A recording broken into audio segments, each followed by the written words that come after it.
साथियों, हरियाणा के भिवानी में 19 वर्षीय लेडी टीचर मनीषा की मौत के मामले ने पूरे प्रदेश को हिला के रख दिया है। मनीषा मौत के बाद हर कोई चाह रहा था कि मनीषा को न्याय मिले और उस कॉलेज पर लगातार सवाल उठाए जा रहे थे जिसमें मनीषा एडमिशन लेना चाहती थी। लेकिन अब पहली बार वो कॉलेज यानी आइडियल नर्सिंग कॉलेज प्रबंधन इस पर खुलकर सामने आया है और उन्होंने इसको लेकर कई दावे भी किए हैं और साथ ही एक बड़ा खुलासा भी किया है। तो चलिए जानते हैं इस मामले को लेकर कॉलेज प्रबंधन ने क्या कहा है और क्या दावे किए गए हैं। तो वीडियो को लास्ट तक जरूर देखें और कृपया चैनल को सब्सक्राइब है वो भी जरूर कर लें।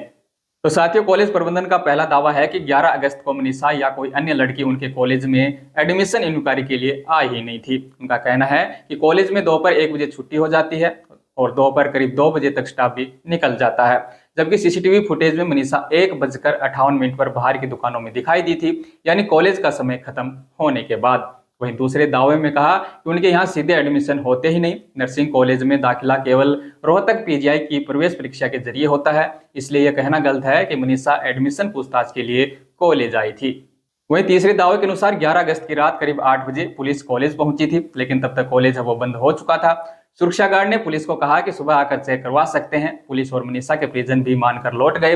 अगर प्रशासन उस वक्त दबाव बनाता तो हम सीसीटीवी फुटेज उसी वक्त दिखा सकते थे। बाद में कॉलेज की सीसीटीवी की डीवीआर पुलिस को सौंप दी गई थी। इसके अलावा चौथे और आखिरी दावे में बताया कि संस्थान में किसी नेता का कोई हिस्सा नहीं है और न ही किसी राजनीतिक व्यक्ति को वार्षिक कार्यक्रम में बुलाया जाता है। उनका आरोप है कि राजस्थान की एक प्रतिस्पर्धी संस्था की ओर से इस मामले में दुष्प्रचार किया गया है। तो साथियों, ये थे वो 4 दावे जो कॉलेज प्रबंधन ने किए हैं, लेकिन इन दावों में कितनी सच्चाई है ये तो सीबीआई टीम ही पता लगा पाएगी। लेकिन इस बीच एक जो खुलासा हुआ है, इसको लेकर कॉलेज प्रबंधन ने बताया कि मनीषा जिस स्कूल में पढ़ाती थी उसकी बस उसके गांव तक नहीं जाती थी, इसलिए वो अक्सर आइडियल कॉलेज की बस से ही घर जाती थी। लेकिन घटना वाले दिन वो बस में सवार नहीं हुई, लेकिन ये बात पहले नहीं बताई गई जो कि अब निकलकर सामने आई है। तो साथियों, ये तो कहना है कॉलेज प्रबंधन का, लेकिन दूसरी ओर मनीषा के पिता संजय ने कॉलेज प्रबंधन की भूमिका पर गंभीर सवाल उठाए हैं। चलिए वो भी जान लेते हैं कि आखिर मनीषा के पिता संजय के गंभीर सवाल क्या है। तो उनका कहना है कि मनीषा ने खुद घर फोन कर बताया था कि वो छुट्टी के बाद नर्सिंग कॉलेज में दाखिले की जानकारी लेने जाएगी। शाम तक जब बेटी घर नहीं पहुंची तो परिजन कॉलेज पहुंचे। वहां 3 लोग मिले जो नशे में लग रहे थे। उन्होंने सीसीटीवी दिखाने से इनकार कर दिया।